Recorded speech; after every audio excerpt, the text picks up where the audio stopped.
नमस्कार, मी शीतल महाजन. आपण पाहत आहात मराठी नाव. मुलाखतीच्या मागील तिन्ही भागामध्ये आपण पाहिलं की महात्मा बसवेश्वरांचं बालपण, प्राथमिक शिक्षण व पुढील वाटचाल, तसंच जाती अंताचा लढा आणि परिवर्तन. आजच्या भागामध्ये आपण पाहणार आहोत की महात्मा बसवेश्वरांची जी कल्याण क्रांती होती, ती कल्याण क्रांती काय होती आणि प्रेरणा काय मिळाली यामधून, त्यांच्या चरित्रामधून. तर आपल्यासोबत आज आहेत मराठी नाव मध्ये प्राध्यापक आनंद करणे सर.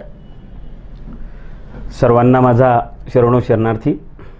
मागील 3 दिवसापासून मराठी नवणी हा जो उपक्रम, एक आदर्शयुक्त उपक्रम, सर्व तळागाळातील समाज बांधवांना, बहुजन बांधवांना भारतातल्या मूळ महापुरुषांचे विचार समजावेत असा हा अतिशय अभिनंदनीय असा स्तुत्य उपक्रम सुरू केला.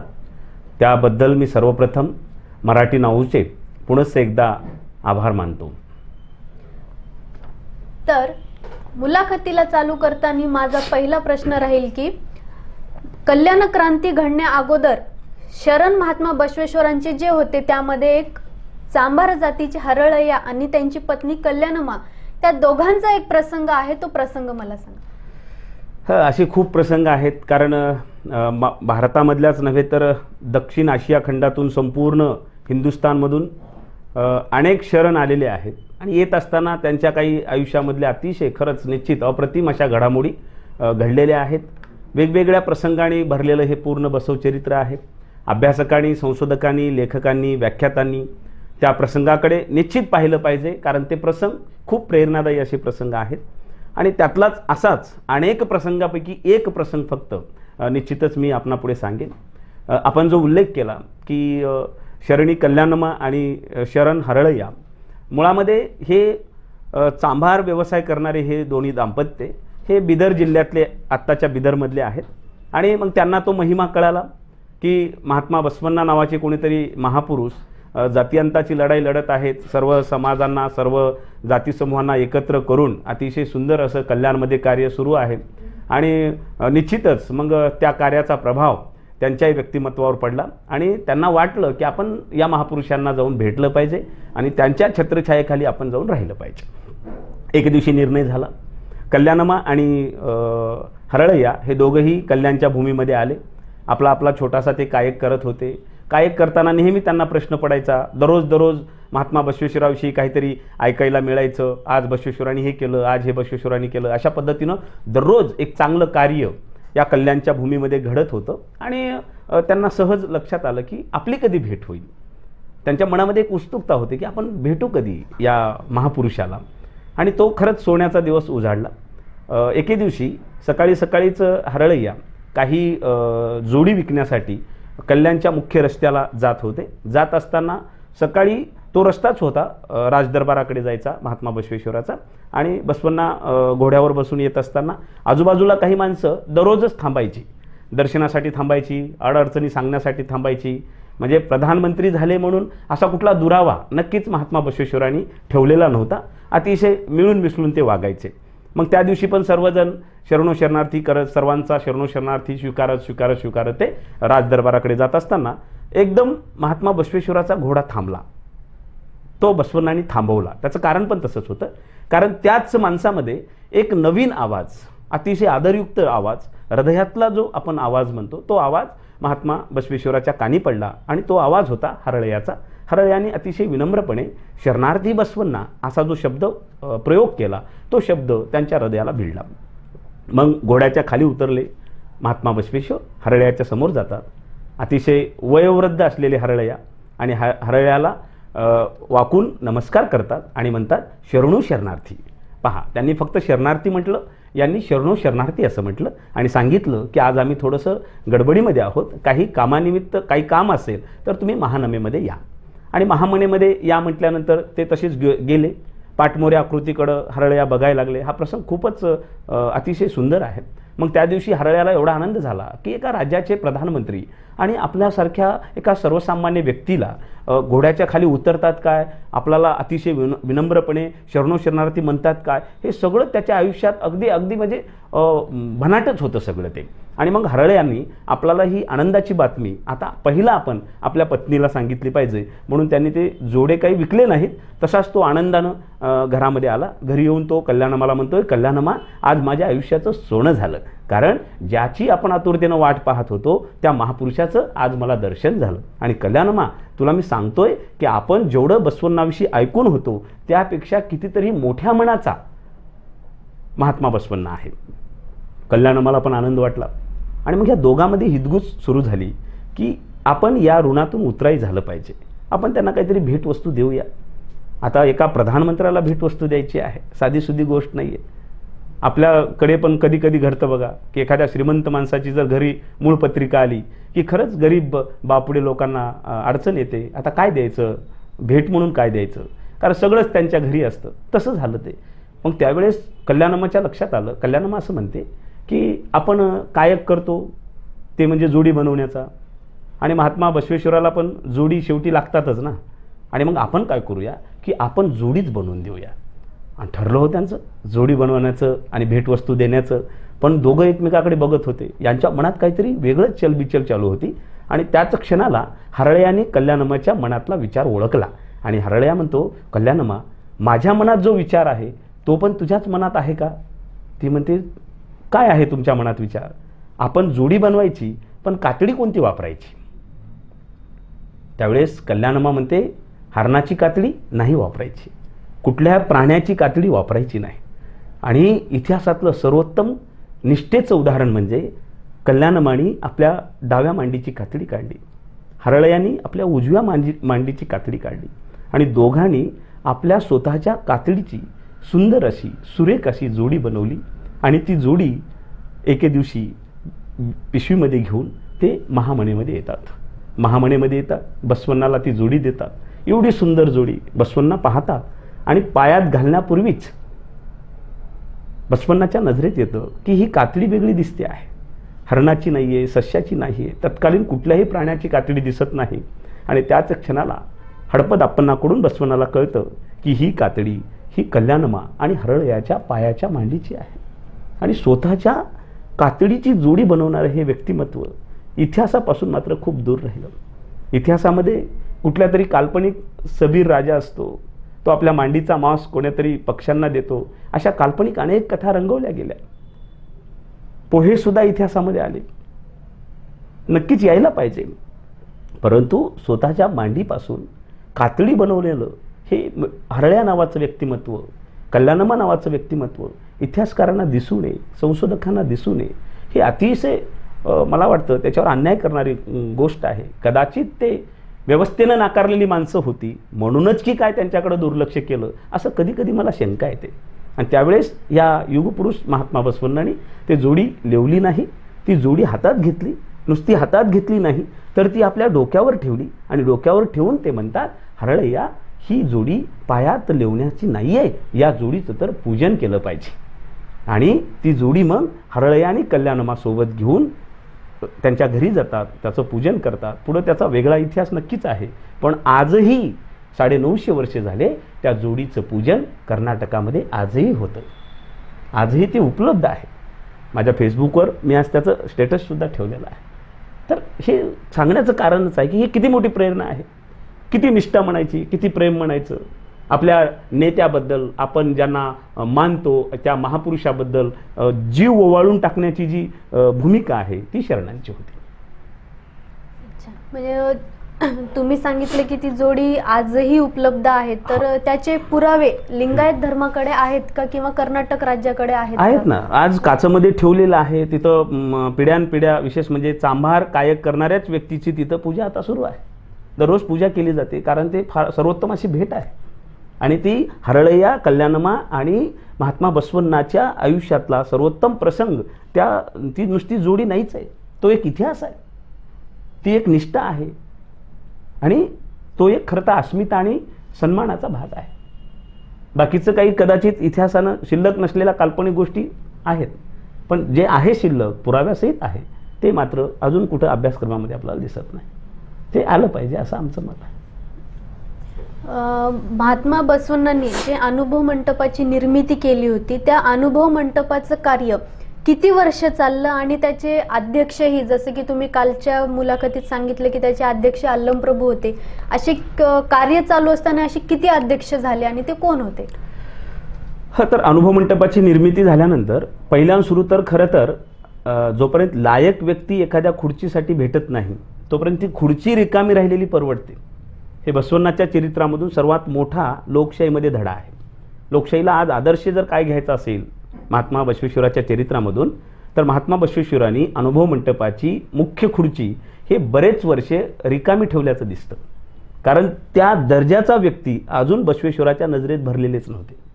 पण एक नटू समाजाचं व्यक्तिमत्व, मृदंग वाजवण्याचा ज्याचा कायक होता, ते अल्लम प्रभुदेव हे अतिशय उच्च कोटीतले हुशार व्यक्तिमत्व.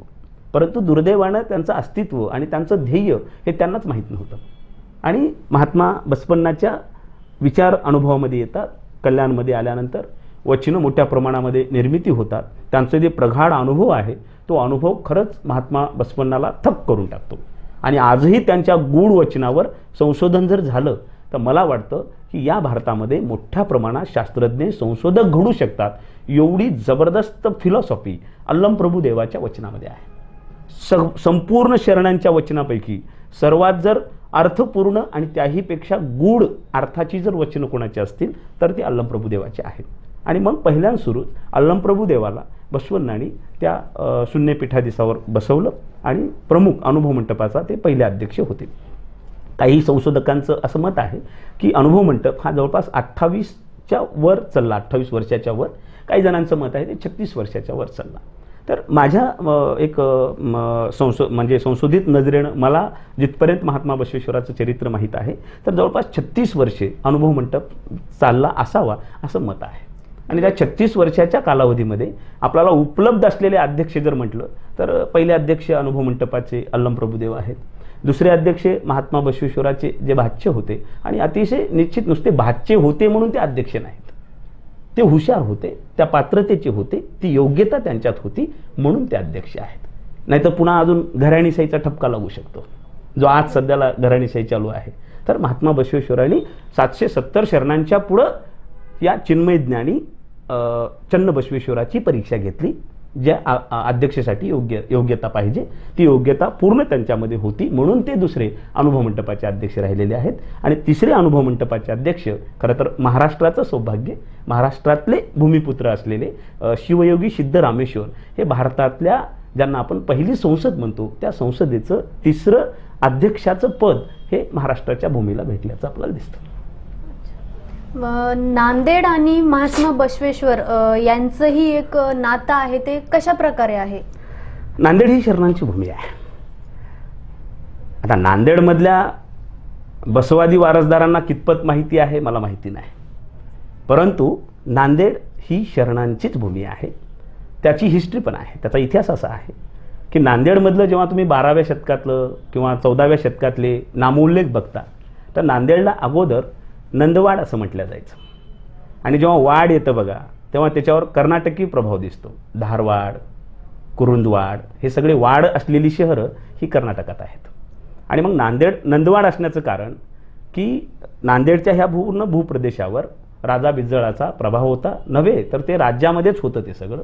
आणि मग बसवण्णासुद्धा नांदेडला आल्याचे अनेक पुरावे आपल्याला त्यांच्या उपलब्ध पुराव्यानुसार देता येतं. उपलब्ध जे साहित्य आहे त्याच्यामधलं पहिलं आहे नांदेडचं पहिलं नंदवाड होतं, नंतरचं नंदीग्राम झालं. बघा नंदी आणि महात्मा बसवण्णा यांच्या चरित्राचा सुद्धा फार मोठा ऐतिहासिक धागा आहे. पुन्हा नंदीग्रामचं मग आज आपण नांदेड म्हणतो. तर नांदेडच्या इतिहासामध्ये नांदेडमधले 2 शरण आणि 1 शरणी अनुभव मंटपामध्ये होते. आणि त्याच्यामध्ये आपण मी थोडं सविस्तर सांगण्याचा प्रयत्न करेन कारण ही नांदेडची भूमी पहिलं समजणं गरजेचं आहे. खूप संघर्षामधून नांदेडला जगज्योती महात्मा बसवेश्वराचा पुतळासुद्धा होऊ पाहत आहे. त्यामुळं नांदेडच्या पूर्ण बहुजन बांधवांनासुद्धा महात्मा बसवेश्वराचं आणि नांदेडचं नातं कळलं तर ते खूपच अजून त्या पुतळ्याची एक प्रेरणा अजून मोठी होण्याची शक्यता आहे. आणि म्हणून म्हणजे हक्कच आहे तो असं आपल्याला दिसतं. तर नांदेडमध्ये शरण सुरैया दरगू नावाचे आधी म्हणजे सुरैया दरगू हे नांदेडमध्ये राहत होते. आणि अनुभव मंटपामध्ये काम करणारे शरण उर्लिंग देव कंधारला राहत होते. आणि तो एक प्रसंग इतिहासामध्ये खूप प्रसिद्ध आहे. त्या प्रसंगातून आपल्याला बरंच काही कळू शकतं की एकदा काय होतं की शरण सुरैया दरगू हे अनुभव मंटपामधून आलेले उर्लिंग देवांना दीक्षेच्या कार्यक्रमासाठी नांदेडला बोलवतात. नांदेडला येत असताना सुरैया दरगू हे 36 प्रकारचा व्यापार करत होते. म्हणजे एवढं गर्भश्रीमंत व्यक्तिमत्व होतं ते. नंतर ते अनुभव मंटपामध्ये दासोईसुद्धा राहिलेली आहे. तर ते हिऱ्याचा सुद्धा व्यापार करत होते, सोन्याचा व्यापार करत होते.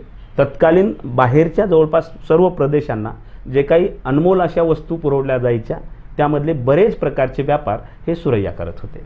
आणि मग सुरैयानी मोठा कार्यक्रम ठेवला त्यांच्याच घरामध्ये. आत्ताही नांदेडच्या जुन्या नांदेडमध्ये त्या पूर्ण वास्तू उपलब्ध आहेत. दरगू म्हणजे घराणं आजही आहे. आजही 21व्या शतकात आपल्याला ते सर्व पाहायला मिळतं. नक्कीच नांदेडवाल्याने हे दुर्दैव बघा की नांदेडच्याच भूमीमधलं आत्ता अजूनही बरेच जण गेले नाहीत तिथं. बाकी सगळे तीर्थयात्रा करून आलेत, पार देशाच्या शेवटच्या टोकाला जाऊन आले असतील. परंतु ज्या भूमीला बसवण्णाच्या पावित्र्यामुळं पवित्र झाली ती भूमी अजूनही माणसांनी न पाहणं हे दुर्दैव आहे. असो, मुद्दा एवढाच आहे की ते उर्लिंग देव नांदेडला आले दीक्षे कार्यक्रमासाठी. सर्व सुरैया दरगू यांच्या घरचे पण त्या कार्यक्रमात होते. मला इथे एक असं सांगायचं आहे की त्याच वेळेस जसं उर्लिंग देव नांदेडला येत होते त्याच वेळेस त्या भादरपुऱ्याच्या परिसरामध्ये पेद्दी नावाचा एक चोर राहत होता. तो चोरीचंच काम करत होता आणि फार सराईत गुन्हेगार होता. तो चोरी करायचा, मोठ्या चोऱ्या करायचा. आणि त्याच्या असं लक्षात आलं की दरगू सुरैयासारख्या च्या घरी जर एवढा मोठा कार्यक्रम असेल आणि कार्यक्रमात सगळे अगदी गुंग असतील तर आपण या कार्यक्रमाचा फायदा घेऊन त्यांच्या घरीच हात मारला पाहिजे. आणि मग जसं उर्लिंग देव आले तसं पेद्दी पण आली. पण सुरुवातीला येऊन ते एका आड्यावर बसले आणि ते सगळा कार्यक्रम बघत होते. इष्टलिंग दीक्षेचा कार्यक्रम आहे. उर्लिंग देव सगळ्यांना सांगत होते की महात्मा बसवण्णा नावाचं एक व्यक्तिमत्व कल्याणच्या भूमीमध्ये संपूर्ण देशातून, बाहेरच्या देशातून काही लोक आलेले आहेत आणि सगळ्यांना अभिव्यक्ती स्वातंत्र्य आहे, लिखाणाचं स्वातंत्र्य आहे, बोलण्याचं स्वातंत्र्य आहे, लिहिण्याचं स्वातंत्र्य आहे. आणि हे सगळं लोकशाहीवादी मूल्ये तिथं सांगत असताना त्याला फारच असं विशेष वाटायला लागलं. आणि नंतर मात्र त्यानं चोरी केली नाही. त्याचं हृदय परिवर्तन झालं. तो तसाच आड्यावरच बसला. उर्लिंग देवानी सगळी पूजा केली आणि सगळ्यांना इष्टलिंग दीक्षा दिली आणि उर्लिंग देव कंधारला गेले. पेद्दी सकाळी लवकरच गेला आपल्या घरी गेल्यानंतर पत्नी म्हणते, पत्नीचं नाव त्यांच्या काळव्वा, आणि काळव्वा असं म्हणते पेद्दीला की आज तुम्ही काहीच आणलं नाही. त्यावेळेस तो पेद्दी म्हणतो, मी आज काहीच आणलं नाही काळव्वा, पण मी आज माणूस झालोय. आज मी माणूस आहे हे मला समजलं. आणि चल लवकर आपण स्नान करूया आणि आपल्याला तिथल्या अनुभव मंटपामध्ये जायचं आहे कंधारच्या. आणि मग दोघंही स्नान करतात, कंधारच्या अनुभव मंटपामध्ये येतात. उर्लिंग देव तिथं असतात. उर्लिंग देवाला त्यांनी घडलेला प्रसंग सांगितला की देवा, मी संध्याकाळी असं सुरैयाच्या घरी होतो, तुम्ही ती कार्यक्रम दिला सर्व, त्यांना पण ते देवप्राप्तीचा अधिकार दिला आणि मला पण ते मिळेल का? त्यावेळेस ते म्हणतात मिळतं, कोणाला पण दिलं जातं, मग आम्हाला द्या. आणि जगातलं पहिलं मला वाटतं अस्पर्श्य समजल्या जाणाऱ्या माणसाला दीक्षा देऊन खऱ्या अर्थाने देवप्राप्तीचा अधिकार देण्याचा पहिला कार्यक्रम हा म्हणजे कंधारच्या अनुभव मंटपात झालेला आहे. म्हणून कंधारची भूमी एक पुरोगामित्वाची भूमी आहे असं आपण म्हणू शकतो. आणि मग त्यावेळेस उर्लिंग देवानी दीक्षा दिल्यानंतर आता हा काय म्हणतो पहा की आता ह्याची पूजा कशी करायची म्हणून. आता इष्टलिंगाची पूजा कशी करतात समाज बांधव आणि त्यांनी पूजा कोणती करायची सांगितलं, ह्याच्यामध्ये आता ब्रेकिंगसुद्धा होण्याची शक्यता आहे. तर म्हणजे खूपच चुकीचा संदेश आत्तापर्यंत लोकांकडे आलेला आहे की इष्टलिंगाची पूजा कशी करायची. काय करतात माहिती आहे का, डाव्या हातावर इष्टलिंग धरतात. डाव्या हातावर धरून खरं तर ते ध्यानधारणेमध्ये बघायचं असतं आणि आपल्या अंतरात्म्याला ओळखण्याचं खरं तर ते प्रतीक आहे इष्टलिंग. पण आमची बांधव म्हणजे इष्टलिंगधारी बरेच माणसं अज्ञानापोटी करत असतील तर ते त्यावर फुलं टाकतात, त्यावर दूध टाकतात, त्यावर सगळं टाकून ते दिसूच देत नाही. म्हणजे एवढं मोठं त्याच्यावर घातलेलं असतं. ही अतिशय चुकीची पद्धत आहे, बिलकुल चुकीची. कारण तिथं त्याचा पुरावा आहे तो. उर्लिंग देव पेद्दीला असं म्हणतात की तुला पूजा करायची असेल तर आता कुठलं उपास तपास व्रत वैकल्य करायची गरज नाही. मग पूजा करत असताना फक्त एक वचन तू दररोज म्हणत जा. मग ते वचन असं आहे, ते सप्तशील आहे. महात्मा बसवण्णाचंच वचन आहे ते असं म्हणाले, इष्टलिंग हातावर ठेवायचा आणि महात्मा बसवण्णाचं वचन म्हणायचं, नको करू चोरी, नको करू हत्या, मी असं म्हणेन की मी थोडंसं इष्टलिंगच हे करेल तर त्याला अजून मला खूप आनंद वाटेल त्याचा. कारण समाज बांधवांच्या पुढं बऱ्याच जणाला असं वाटतं की पूजा ही फक्त सकाळीच केली जाते किंवा स्नान केल्यानंतर पूजा करत असताना फुलं सवळं अशा ह्या गोष्टी जे करतात ह्या गोष्टी अतिशय चुकीच्या आहेत. महात्मा बसवण्णाच्या विचाराला छेद देणाऱ्या त्या गोष्टी आहेत असं माझं मत आहे. आणि पूजा एवढी वैज्ञानिक होती. अशा पद्धतीनं इष्टलिंग ठेवल्यानंतर इष्टलिंगाचा सुद्धा ब्लॅक कलर आहे आणि हे एवढं वैज्ञानिक आहे, एवढं सायंटिफिक आहे. ह्याचं जर तुम्हाला सांगितलं तर तुम्हाला लक्षात येईल की महात्मा बसवण्णा एक थोर वैज्ञानिकसुद्धा होते. कारण काळा कलर ठेवण्याचं कारण असं आहे की तुम्ही कुठल्याही डोळ्याच्या डॉक्टरला विचारा, डोळ्याच्या डॉक्टरला विचारल्यानंतर लक्षात येतं की आपल्या बुबुळाचा कलर काळा आणि कुठलीही काळी वस्तू जर पाहिली तर आपला डोळ्याची जी मधले पेशी आहेत त्या मजबूत होतात असं डॉक्टरांचं नंतरचं संशोधन आहे. आणि हे बनवत असताना बघा, इष्टलिंग बनवत असताना यामध्ये बिब्याचं तेल टाकलं जातं. तशी त्याची प्रक्रिया खूप मोठी आहे, पण त्यात बिब्याचं तेल असतं. आणि तुम्ही कुठल्याही डोळ्याच्या डॉक्टरला विचारायचं की कोणत्याही औषधामध्ये बिब्याचा अंश असतो म्हणजे असतो, खास करून डोळ्याच्या ड्रॉपमध्ये. म्हणून असं धरल्यानंतर उर्लिंग देवाने सांगितलं तुम्ही असं धरायचं आणि बसवण्याचं एकच फक्त सप्तशील म्हणायचं.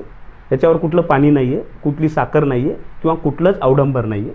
समोर ठेवून मी म्हणतो आहे, नको करू चोरी, नको करू हत्या, नको करू क्रोध, नको बोलू मिथ्या, नको मारू फुशारकी, नको उलट हेटाळणी. हीच अंतरंग शुद्धी, हीच बहिरंग शुद्धी, हीच आमच्या कुडल संगम देवास प्रसन्न करण्याची रीत पहा. एवढंच वचन म्हणायचं आहे. कारण तो चोर होता, त्याला सांगितलं नको करू चोरी. हे दररोज मन संपलं, बाकीच्या गोष्टी करायची गरज नाही असं त्यांनी म्हटलं. आणि याच देही म्हणजे देवप्राप्ती होऊ शकते अशा पद्धतीचा विश्वास त्यांनी त्या काळामध्ये समाजामध्ये त्या निरक्षर लोकांना दिला. पहा, हा त्याच्यामधला सर्वात महत्त्वाचा भाग आहे. म्हणजे आता जे समाजामध्ये लिंगायत धर्मामध्ये जे आध्यात्मिक रूप प्राप्त करून इष्टलिंगाची जी पूजा केली तो महात्मा बसवेश्वरांचा संदेश नव्हताच. नक्कीच नव्हता. आणि जो त्यांनी वैज्ञानिक दृष्टिकोन सांगितला तो आतापर्यंत लोकांपर्यंत पोहोचला नाही. हो, ज्यांच्यापर्यंत पोहोचला. इष्टलिंग पूजा नाहीच आहे खरं तर, इष्टलिंग योग साधना आहे. आणि म्हणून इष्टलिंगाला पकडून योग करायचा आहे आणि योगाच्या माध्यमातून आपल्यातल्या देवाला शोधायचा आहे. देवाला शोधण्याचा तो आरसा आहे, देवाला शोधण्याचं ते साधन आहे, देवापर्यंत जाण्याचा तो मार्ग आहे. आणि म्हणून ते आकारसुद्धा त्याचा पृथ्वीच्या आकाराचा आहे, ब्रह्मांड तशाच पद्धतीचा आहे. जी कल्याण क्रांती घडली महात्मा बसवेश्वरांच्या काळामध्ये, ती कल्याण क्रांती नेमकी काय होती, कशी घडली ती? आता इथं झालं असं पहा की जगामध्ये अनेक क्रांत्या झालेल्या आहेत. जगामध्ये भरपूर क्रांत्या झालेल्या आहेत. त्यामध्ये अमेरिकन राज्यक्रांती आहे, फ्रेंच क्रांती आहे, जर्मन क्रांती आहे. म्हणजे प्रत्येक देश स्वतंत्र होताना कोणती ना कोणती क्रांती झाल्याचं आपल्याला दिसतं. किंवा न्याय हक्कासाठी खूप ठिकाणी लढे झालेले आहेत. पण मला असं वाटतं खूप ठिकाणी जे लढे झाले त्याचा बारकाईनं जर अभ्यास केला तर बऱ्याच ठिकाणी सत्तेसाठी लढे झाले, सत्ता विस्तारासाठी लढे झाले, साम्राज्य टिकवण्यासाठी लढे झाले, स्त्रियांसाठी लढे झाले. परंतु जगाच्या इतिहासामध्ये कल्याण क्रांती अशी एकमेव क्रांती आहे जी सत्यासाठी आणि माणुसकीच्या तत्वासाठी ते टिकून ठेवण्यासाठी झालेली आहे. वचन हे त्याचंच आहे. सत्याचं धोतक म्हणजे वचन, माणुसकीचं सर्वोत्तम शिदोरी म्हणजे वचन आणि अंतरात्म्याचा आवाज म्हणजे वचन. आणि मग हे वचन सनातनी व्यवस्थेनं जाळण्याचं काम केलं. पण जाळण्याच्या पूर्वी काही घटना घडल्यात ते मुद्दाम सांगतो मी तुम्हाला. कारण कल्याण क्रांती घडण्याच्या अगोदरची पार्श्वभूमी जोपर्यंत आपल्याला समजत नाही, कल्याण क्रांती का घडली, कोणाचंही भांडण असंच होतं का? पहिलं महायुद्ध बघा का झालं, दुसरं महायुद्ध बघा का झालं, त्याची कारणं आहेत. देश स्वतंत्र, आता 1857च्या उठावाचं बेसिक कारण आहे. म्हणजे प्रत्येक मोठ्या उठावाला काहीतरी कारण असतं, कुठेतरी चिंगारी पेटत असते. आणि तशी चिंगारी पेटण्याचं एकमेव कारण होतं ते म्हणजे पुन्हा एकदा आपल्याला जाती अंताकडेच यावं लागतं. कारण महात्मा बसवण्णा हे नागदेव कांबळी नावाच्या महार म्हणजे त्या काळात तत्कालीन ते कायक करणाऱ्या म्हणजे जनावरं गावाच्या बाहेर नेणारा जो व्यक्ती होता नागदेव कांबळी, तर त्या कांबळीच्या घरी जेवायला गेले. आणि नागदेवाच्या घरी जेवायला गेल्यानंतर सनातनी व्यवस्थेला फार मोठा जबर फटका बसला. कारण राज्याचा एक प्रधानमंत्री अस्पृश्याच्या घरी जाऊन जेवतो आहे, त्यांना तिथं तत्त्व सांगतो आहे आणि त्यांना अनुभव मंटपामध्ये आणून त्याला आपल्या हृदयाशी लावतो आहे, त्याच्या गळ्यात इष्टलिंग घालतो आहे आणि लिंगायत नावाच्या समतेच्या चळवळीमध्ये आणतो आहे. हे सगळंच भयानक होतं त्या काळामध्ये. आणि मग तेव्हापासून राजा बिज्जळाचे संबंध बसवण्णासोबत अतिशय चांगले होते, कारण राजा बिज्जळाची मानलेली बहीणच बसवण्णाची पत्नी होती. अच्छा, म्हणजे हे बसवण्णाचा दुसरा विवाह होता. दुसरा विवाह होता. जे निलंबिका होती ही मानलेली बहीण होती राजा बिज्जळाची, आणि गंगांबिका ही मामा बलदेवची मुलगी होती. आणि म्हणून मानलेल्या बहिणीसोबतच नातं असल्यामुळे, सोयऱ्या पाहुण्यामधलंच नातं असल्यामुळे, खरं तर इथं सुद्धा बघा तुम्ही, ती क्षत्रिय होती. आणि मग क्षत्रियासोबत इथं सुद्धा खुद्द महात्मा बसवण्णांनीच विवाह केल्याचं आपल्याला दिसतं. म्हणजे हा पहिला आंतरजातीय विवाह असं म्हटलं तरी चालतं. बिलकुल बसवण्णांनीच स्वतः बसवण्णांनीच केलेला आहे. आणि मग मुद्दा इथं असा येतो की मग नागदेवाच्या घरी ते जेवण करतात, प्रसाद घेतले. मग आता नारायण भट्ट नावाचा जो बिज्जळाचा धर्मगुरू होता, जिकडं तिकडं हाहाकार माजला. अहो, आत्ता कोणी जर निवडणुकीच्या काळात बघा तुम्ही, देखावा म्हणा, काहीतरी म्हणा, कोणी जर पत्रवाळीवर जेवला मोठा नेता किंवा कोणा झोपडीत जाऊन जेवला तर त्याची ब्रेकिंग होते. आता तुम्ही मीडिया क्षेत्रातल्या सगळी मीडिया कॅमेरे त्याच्यावर लावते. त्या काळात कसं असेल, बरं ते राज्याचे प्रधानमंत्री आहेत, काही लहान व्यक्तिमत्व नव्हतंच. आणि मग नारायण भट्टांनी ठरवलं की हा बसवण्णा आता रोखला पाहिजे. आणि मग बसवण्णावर आरोप करण्यात आले. 5 आरोप होते पहा. त्याच्यामधला एक आरोप होता की बसवण्णा धर्म बुडवतो आहे. दुसरा आरोप असा होता की बसवण्णांनी जे काही शरण मंडळी पूर्ण विदेशातून बोलवलेले आहेत त्यांना स्वतःचं राज्य स्थापन करायचं आहे. आणि तिसरा आरोप होता की बसवण्णा राज्याच्या संपत्तीमधला फार मोठा भ्रष्टाचार करून त्यांना सगळा दासोह करत आहेत. कारण एवढा मोठा दासोह कसं काय शक्य आहे, कारण दररोज लाखो माणसं जेवण करायचे दासोह. आणि मग तो एक आरोप. आणि चौथा जो सर्वात मोठा आरोप होता की धर्मग्रंथाच्या विरोधातलं बसवण्णाचं वागणं दिवसेंदिवस वाढत आहे आणि म्हणून धर्म बुडतो आहे. आणि धर्म बुडाला की पर्यायानं राज्य बुडायला वेळ लागणार नाही. आणि असं हलक्या कानाच्या बिज्जळाला भरवल्यामुळं बिज्जळ भरला, त्याला बोलवलं, मग निरोप पाठवला. महात्मा बसवण्णाला राजदरबारात बोलवण्यात आलं. खरं तर राजा बिज्जळापेक्षाही राजा बिज्जळाचा जो मुलगा आहे सोव्हिएत देव, तो त्यांच्याशी मिळाला होता सनातनी व्यवस्थेसोबत. आणि मग हे आरोप खंडन करण्यासाठी सांगितलं. बसवण्णांनी खूप खंडन केलं बरं का, त्यांनी खूप खंडन केलं. परंतु तेव्हा खऱ्या अर्थाने ठिणगी पडली कल्याण क्रांतीची. हा तिथला प्रसंग आहे. म्हणजे कल्याण क्रांती घडण्यासाठी एकच हे कारण लागलेलं आहे का अजूनही कोणते कारण आहेत? अजून आता हे प्रमुख कारण. इथं खरी ठिणगी पडली. आणि तिथून पुढं अजून एक त्यापेक्षा अजून मग मोठं कारण असं झालं की बसवण्णाला समज दिली राजा बिज्जळांनी. बसवण्णा स्वाभिमानी होते. त्यांनी तर वचनामध्ये सरळ म्हटलेलं आहे, असल्या बिज्जळाचं भांडार मला कशाला पाहिजे, मला माझ्या शरणांची संगत पाहिजे. आणि मी नाही भीत बिज्जळाला. बघा भाषा आहे वचनामधली. मग शरण म्हणतात तुम्ही कोणाला भीता बसवण्णा, तुम्ही राजा बिज्जळाला भीत नाही तर मग भीता कोणाला. ते म्हणतात मी परस्त्रीला भीतो, मी परधनाला भीतो, मला परदैवताची सवय नाही आहे. म्हणजे यांचं भिन्न वेगळंच आहे. आणि मग त्यावेळेस दुसरा एक प्रसंग असा घडला की हा शरण हरळया, मी आत्ताच उदाहरण सांगितलं, ते गेले ह्याच्यामध्ये अनुभव मंटपामध्ये जायला लागले.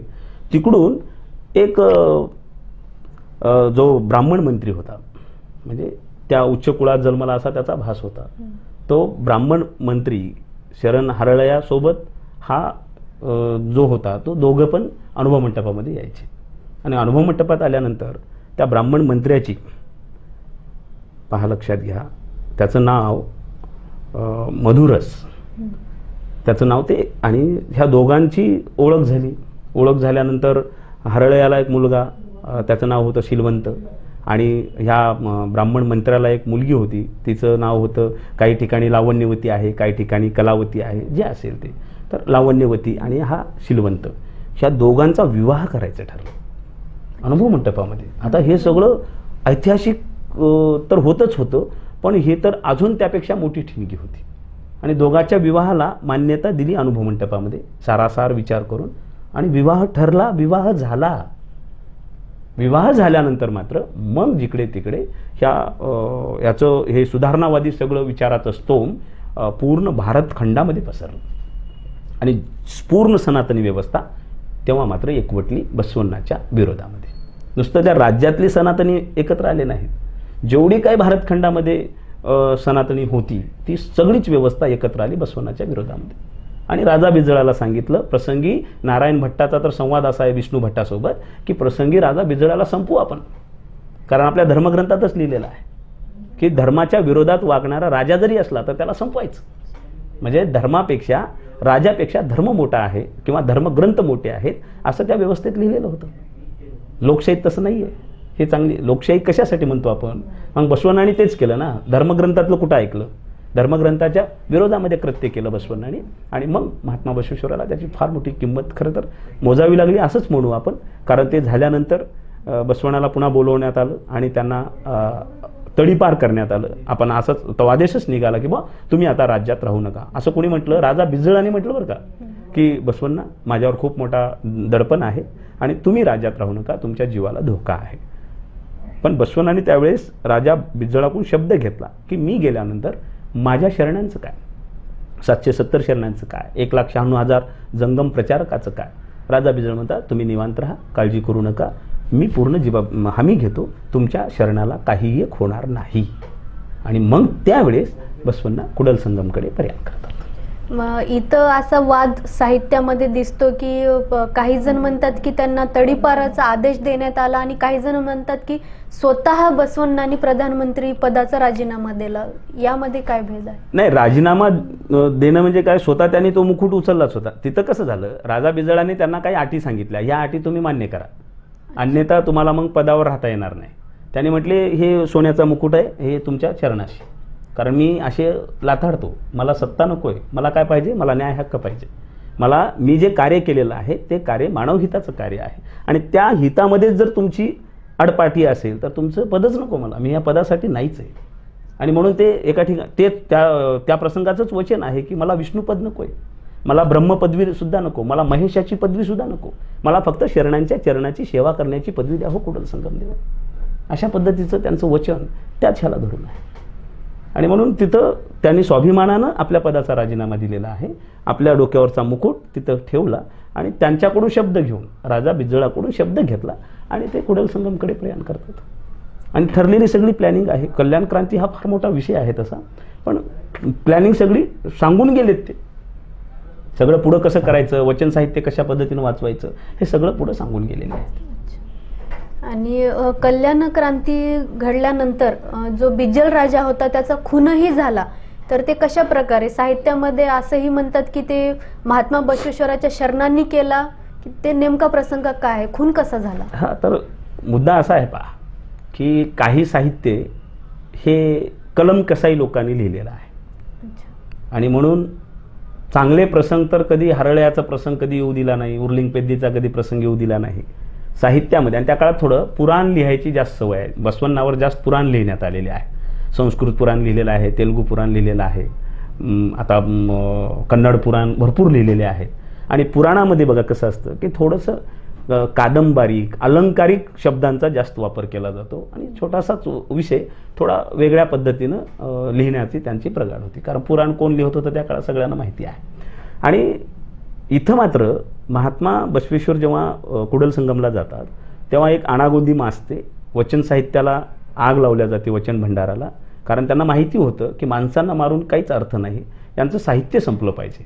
कारण ज्या साहित्यामुळं माणसं मोठी झाली, ज्या साहित्यातून माणसं स्वतःच्या अस्मिता, स्वतःचा इतिहास लोकांच्या समोर स्वाभिमानानं मांडत होती, ते साहित्य संपलं की विषय संपलं. आणि आजही बघा तुम्ही जास्तीत जास्त महापुरुषांच्या चित्रामध्ये खाडाखोड कोणीच केलेली नाही, महापुरुषाच्या चरित्रामध्ये खाडाखोड केलेली आहे. घुसखोरी कुठं झाली बघा तुम्ही, घुसखोरी चित्रात नाही आहे, घुसखोरी चरित्रात आहे. चरित्रात घुसवलं की डिस्टर्ब होऊन जातात माणसं सगळे. आणि मग तसंच बसवण्णाही त्यापासून काही सुटले नाही.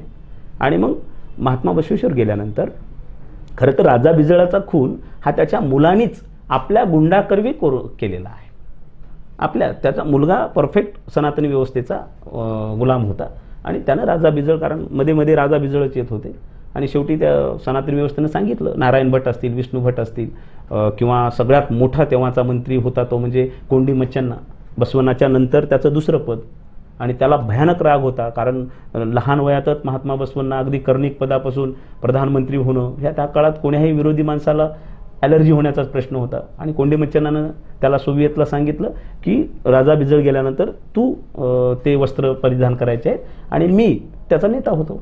आणि ह्या दोघांचा सगळा ठरवून प्लॅन झाला आणि ह्या सगळ्या गोष्टी त्यांनी ठरवून केलेल्या आहे. पण राजा बिजळाचा खून हे शरणावर आणणं हे अतिशय चुकीचं आहे. म्हणजे वचन साहित्याला आग लावण्यात आली, अनुभव मंटपही जाळण्याचा प्रयत्न झाला, महामने जाळण्याचा प्रयत्न झाला. मग जे आता उपलब्ध 25,000 वचन आहेत, तर ते नंतर तिथे वचनांचं रक्षण आणि जतन कशा प्रकारे करण्यात आलं कल्याण क्रांतीच्या नंतर? वचनाचं जतन जे झालं हे महत्त्वाचं आहे. आज आपल्याकडे 25,000 वचनं उपलब्ध आहेत. तसं तर अनेक वचनामध्ये, शिवयोगी सिद्धरामेश्वराच्या वचनामध्ये सुद्धा मीच स्वतः 1 कोटी वचनं लिहिल्याचा त्यांनी उल्लेख केलेला आहे. म्हणजे 1,96,000 वचनं एका शरणांचे जर असतील तर कितीतरी वचनं होती. खरं अप्रतिम अजूनही असतील. वचनाचं संशोधन झालं पाहिजे. तर तिथे झालंच.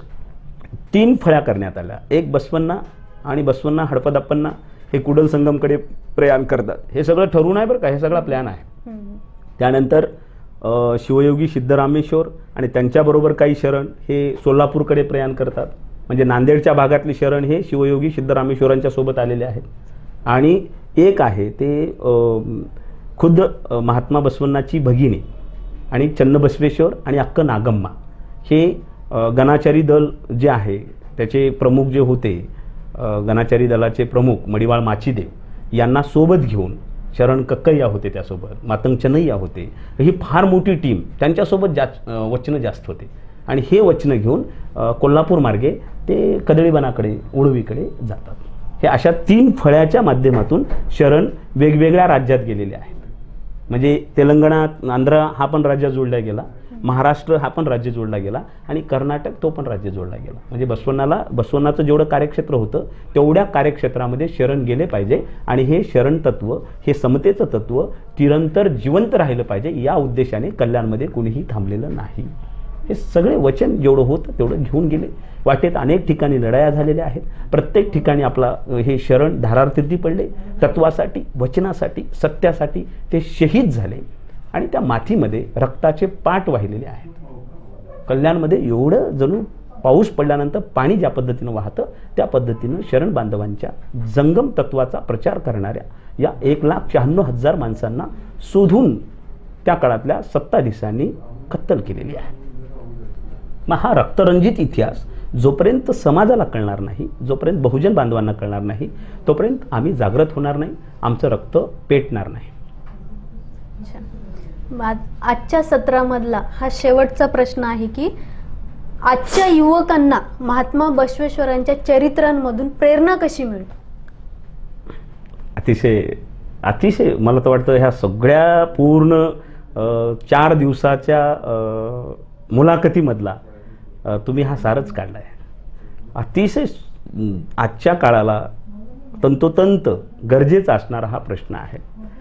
आणि ह्या प्रश्नाचं उत्तरसुद्धा निश्चित तेवढंच बसवण्णाच्या चरित्रात समर्पक आहे. सुरुवात एवढंच करेन की आपला भारत देश हा तरुणांचा देश म्हणून ओळखला जातो.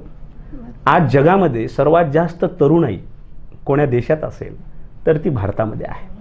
पण दुर्दैवाने ती वेगवेगळ्या विचाराच्या झेंड्याखाली ती आज पूर्णतः व्यस्त आहे. म्हणजे त्याचा उपयोग देश विकासासाठी किती होतोय असं जर म्हटलं तर तो एक संशोधनाचा आणि चिंतेचा विषय आहे. मग तरुणामधली व्यसनाधीनता असेल, तरुणामध्ये चिकित्सक बुद्धीची कमतरता असेल, तरुणामध्ये प्रखर राष्ट्रभक्तीचा तो भाव असेल, हे सगळंच कुठंतरी कमी झाल्याचं दिसतं आपल्याला. आता हे मी नाही म्हणणार आहे, तर ह्याला एक सगळ्यात मोठा पुरावा असा आहे, तो म्हणजे निवडणूक आयोगाचं विश्लेषण. निवडणूक आयोगाने आपल्या लोकशाहीपुढे 4 आव्हान आहेत असं स्पष्ट केलेलं आहे. आणि ते आव्हानं अभ्यासक्रमात आहेत, ते तरुणांनी वाचले पाहिजेत. तर 4 आव्हानं आधी सांगितलं की मग बसवण्णाच्या कार्याचं किती महत्त्व आहे किंवा महात्मा बसवेश्वराच्या चरित्रातनं किती मोठी प्रेरणा भेटू शकते ते मी तिकडं वळणार आहे. आधी आपण फक्त 4च आव्हान बघू. तशी आव्हान भरपूर आहेत भारतामध्ये. आपण आव्हान कोणाला समजतो माहिती आहे का? आव्हान समजतो शेतकऱ्याच्या आत्महत्या, आव्हान समजतो बेरोजगारी, आव्हान समजतो अंधश्रद्धा, कर्मकांड. मला वाटतं हे सब पॉईंट आहेत. खरे आव्हान फक्त 4च आहेत भारताच्या लोकशाहीच्या समोर, आणि निवडणूक आयोगानं ते आव्हान आपल्यासमोर टाकलेत. ते 4 आव्हानामधलं पहिलं आव्हान आहे ते म्हणजे निवडणुकीच्या काळात भारतामध्ये जी हिंसा घडते ती हिंसा दिवसेंदिवस वर्षानुवर्ष वाढत आहे. हे सगळ्यात मोठं आव्हान आहे. लोकशाही जर वाचवायची असेल तर आपल्याला त्यावर चिंतन केलं पाहिजे. हा पहिला मुद्दा आहे. दुसरं आव्हान असं आहे भारताच्या समोर सध्याला लोकशाही टिकवायची असेल भारताची आणि अजून प्रबळ करायची असेल, कारण पुढच्या वर्षी आपण 75वा स्वातंत्र्य दिन साजरा करणार आहोत. तर ह्या 75व्या स्वातंत्र्य दिनाला साजरा करत असताना हे 4 आव्हानावर काम झालं पाहिजे देशामध्ये. दुसरं आव्हान असं आहे बघा की भारतीय संसद असेल किंवा राज्यातलं विधिमंडळ असेल, संसदेमध्ये आणि विधिमंडळामध्ये दिवसेंदिवस गुन्हेगारी प्रवृत्तीची लोक खासदार आणि आमदार म्हणून जात आहेत. हे फार मोठं आव्हान आहे. तुम्ही काढा, आज जवळपास 64% लोक राज्यसभा आणि लोकसभेमध्ये जवळपास 802 खासदार आहेत, आणि 802 खासदारामध्ये 64% खासदारांवर हाफ मर्डर, लैंगिक अत्याचार, महिलांचा अवमान करणं अशा गंभीर गुन्ह्याची नोंद आहे. आमदाराचा तर विषयच नाही. आणि ह्याला खतपणी कोण घालतं? मग याला राजकीय लोक बोलत नाहीत, ह्याचं मला कोडं वाटतं. कोडं म्हणण्यापेक्षा याला खतपाणी घालण्याचं कामच सगळेच राजकीय पक्ष करतात. म्हणजे निवडणुकीच्या वेळेस तिकीट देत असताना हे आव्हान सांगतोय बरं का, कारण भारत हा तरुणाचा देश आहे. मी तरुणाचं प्रतिनिधित्व म्हणून इथं बोलतो आहे. आव्हान असं आहे की निवडणुकीला तिकीट देत असताना त्याच्यावर तो कसा फेमस आहे, म्हणजे तो कामातून फेमस आहे हे पाहिल्याच जात नाही. तो पैशातून फेमस आहे का, किंवा तो गुन्हेगारी प्रवृत्तीचा असेल तर त्याला पहिलं प्राधान्य देण्याचं काम इथले सगळे राजकीय पक्षांनी आज तागायत केल्याचं आपल्याला दिसतं. आणि म्हणून तर तिथं आलेत ना ती माणसं. तडीपार माणसं जर सत्तेवर असतील, गुन्हेगारी प्रवृत्तीचे माणसं सत्तेवर असतील तर लोकशाही वाढण्यासाठी ते प्रयत्नच करू शकत नाही. हे दुसरं आव्हान आहे. तिसरं आव्हान आहे ते म्हणजे लोकशाहीमध्ये वाढत असलेली घराणेशाही. हे फार मोठं आव्हान आहे. लोकशाही म्हणजे नेमकी काय असते? लोकांपर्यंत प्रत्येकाच्या सत्तेचा वाटा गेला पाहिजे. मग आज घराणेशाही बघा तुम्ही, भारताचं कशाला, महाराष्ट्राचं उदाहरण घ्या. पश्चिम महाराष्ट्रातली घराणेशाही तुम्हाला मी सांगू शकतो. मराठवाड्यातली घराणेशाही असेल, विदर्भातली घराणेशाही असेल, कोकणातली घराणेशाही असेल, जिकडे तिकडे अगदी आजोबापासून मुलापासून अगदी नातू पंतू आमदार खासदार एकाच घरामधले. हे लोकशाहीचं अतिशय घातक आहे. हे मी नाही म्हणत आहे, हे निवडणूक आयोगानं काढलेलं विश्लेषण आहे. निवडणूक आयोगानं सांगितलेली आव्हानं आहेत. म्हणून भारतातली लोकशाही प्रगल्भ करायची असेल तर भारतातल्या राजकारणातली घराणेशाही संपुष्टात आली पाहिजे किंवा कमी झाली पाहिजे. त्यानंतर पुढचं सगळ्यात मोठं आव्हान आहे ते म्हणजे निवडणुकीच्या काळात होणारी मतदानाची टक्केवारी ही अतिशय गंभीर आणि चिंतनीय आहे. म्हणजे देशामध्ये आजही 60, 65, 50, 55 याच्या वर आम्ही टक्केवारीत जातच नाही आहोत. म्हणजे मोठ्या प्रमाणात भारतातली लोक ही मतदान करत नाहीत. एवढा मोठा मतदानाचा अधिकार आम्हाला संविधानानं दिलेला आहे. त्या अधिकाराला जर आम्ही गणत नसू किंवा मानत नसू किंवा आम्ही त्याचं महत्त्व समजून घेत नसू तर हे भारतातली फार गंभीर बाब आहे. लोकशाहीला मोठं करण्यासाठी भारताचा मतदानाचा टक्का वाढला पाहिजे, आणि जर टक्का वाढला तर चांगली माणसं सत्तेत येऊ शकतात. हा निवडणूक आयोगाचं विश्लेषण आहे. हे 4 आव्हान झाल्यानंतर आता आपण महात्मा बसवण्णाच्या थोडं चरित्राचा आधार घेऊ. पहिलं आव्हान लोकशाही समोरचं सांगितलं मी, ती म्हणजे हिंसा. महात्मा बसवण्णा हे अहिंसावादी होते. महात्मा बसवण्णा म्हणायचे की रक्ताचा थेंब न सांडता गुन्हेगारी प्रवृत्तीच्या, वाईट प्रवृत्तीच्या लोकांचं हृदय परिवर्तन होऊ शकतं, आणि ते कशाच्या बळावर, तर ते विचाराच्या बळावर. म्हणून बसवण्णांनी एक वचन सांगितलं, हा कोणाचा, हा कोणाचा, हा कोणाचा असे म्हणू नका देवा, हा अमुचा, हा अमुचा, हा अमुचा असेच म्हणवी देवा, हे कुडल संगम देवा, सर्वांना तुझ्या घरचा पुत्र म्हणा. म्हणजे इथं जात नाही आहे, धर्म नाही आहे, पंथ नाही आहे, शिकलेला न शिकलेला, हुशार गरीब श्रीमंत काहीच नाही. हे सर्व लोकशाहीला वाढवणारे मतदार आहेत. असं जोपर्यंत आपल्या प्रत्येक बांधवांना वाटणार नाही तोपर्यंत इथली हिंसा कमी होणार नाही. म्हणून बसवण्णाचं एक वचन हिंसेसंदर्भातलं अतिशय परिणामकारक आहे. तरुणांनी ते जर वाचलं खास करून तर निश्चित भारतातली हिंसा कमी होऊ शकते. याचाच अर्थ पर्यायानं लोकशाही मजबूत होऊ शकते. दुसरं लोकशाहीसमोरचं आव्हान आहे ते म्हणजे गुन्हेगारी प्रवृत्ती. आता गुन्हेगारी प्रवृत्ती म्हणाल तुम्ही तर मी खूप उदाहरणं सांगितले. डाकूचं हृदय परिवर्तन झालेलं आहे, चोराचं हृदय परिवर्तन झालेलं आहे, वेश्येचं हृदय परिवर्तन झालेलं आहे. मग बसवण्णाची फिलॉसॉफी जर देशामध्ये रुजली तर गुन्हेगाराचं हृदय परिवर्तन का होणार नाही? गुन्हेगाराचं सुद्धा हृदय परिवर्तन होईल एवढे वैश्विक तत्व बसवण्णाच्या वचनामध्ये आहेत. आणि म्हणून ही प्रवृत्ती कमी करायची असेल तर निश्चितच तरुणांना बसवण्णाचं चित्र आणि चरित्र दोन्हीही प्रेरणा देतं. तिसरं आहे ते घराणेशाही. अनुभव मंटपाचं स्ट्रक्चर भारताच्या संसदेत मला बघायचं आहे. कारण अनुभव मंटपामध्ये जसे 18 आलोतेदार 12 बलुतेदारांना प्रतिनिधित्व होतं, त्यांना पूर्ण स्वातंत्र्य होतं, तशा पद्धतीचं प्रतिनिधित्व ज्या दिवशी भारताच्या संसदेमध्ये प्रस्थापित होईल त्या दिवशी खऱ्या अर्थाने आपल्या देशाची लोकशाही प्रबळ झाली असं आपण म्हणू शकतो. कारण जवळपास 70 शरणी म्हणजे स्त्रियांचा सहभाग हा अनुभव मंटपामध्ये होता. त्याचं पर्सेंटेज काढलं त्या शतकातलं तर निश्चितच ते पर्सेंटेज अतिशय चांगलं होतं. पण आज काय अवस्था आहे? आज एकीकडे स्त्रियांना हक्क अधिकार दिल्याच्या गोष्टी केल्या जातात, परंतु किती स्त्रिया सत्तेमध्ये आहेत? बरं, आहेत तर सत्तेमध्ये. आज स्थानिक संस्थेमध्ये रिझर्वेशन दिलेलं आहे, ठीक आहे, 50% रिझर्वेशन आहे. मी अतिशय दाव्यानं सांगतो की एखाद्या गावामधली सरपंच ही महिला असते आणि महिला सरपंच असूनसुद्धा त्या बिचारीचे कुठलेही खरं तर जी तिच्या डोक्यानं जे गाव चालायला पाहिजे ते न चालता त्या महिलेचा जो पती असतो किंवा मुलगा असेल किंवा वडील असतील, जो कोणी त्या घरातला कर्ता माणूस समजला जातो, तो पुरुषप्रधान संस्कृतीतला माणूस पुरुषप्रधान संस्कृतीचं प्रतिनिधित्व करतो. आणि हे लोकशाहीसाठी घातक आहे. आणि म्हणून जर महात्मा बसवण्णाचं हे चरित्र आपण वाचलं तर सर्व घराणेशाही तर नाहीच आहे तिथं. सगळ्या जाती धर्माच्या लोकांना जसं अनुभव मंटपामध्ये स्थान मिळालं होतं तसं भारतीय संसदेमध्ये आणि सत्तेमध्ये विशेष करून स्थान मिळालं पाहिजे. आणि तशी प्रेरणा आपल्याला बसवेश्वराच्या चरित्रामधून मिळू शकते. आणि शेवटचा मुद्दा असा आहे, लोकशाहीसमोरचं आव्हान जे मी म्हणत होतो ते म्हणजे मतदानाची टक्केवारी.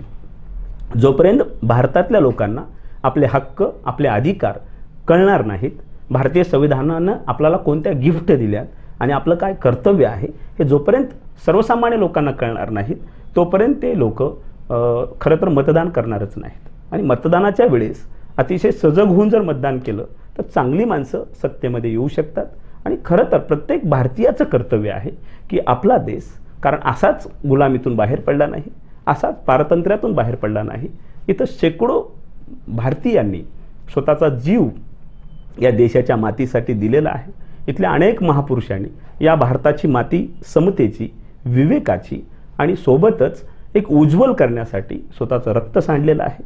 हे सगळं प्रेरणादायी या भारतातल्या तरुणांना समजलं तर निश्चित तरुण एक चांगली क्रांती करू शकतात. आणि अशाच पुनश्च एकदा चांगल्या क्रांतीची या देशामध्ये गरज आहे. पण ती क्रांती रक्तपाताची असू नये, ती क्रांती हिंसेची असू नये, ती क्रांती हृदय परिवर्तनाची, मन परिवर्तनाची आणि विचाराची असावी. तर आपण पाहिलं की चारही मुलाखतीमध्ये बसव चरित्र एकूणच काय आहे हे सर्व जाणून घेतलेलं आहे. मराठी नाव टीम कडून मी सरांचं धन्यवाद व्यक्त करते की त्यांनी या 4 दिवसाच्या मुलाखतीमध्ये बसव चरित्र एकूणच काय आहे ते आम्हाला सांगितलं. सर्वांची रजा घेते. सर काय म्हणायचंय?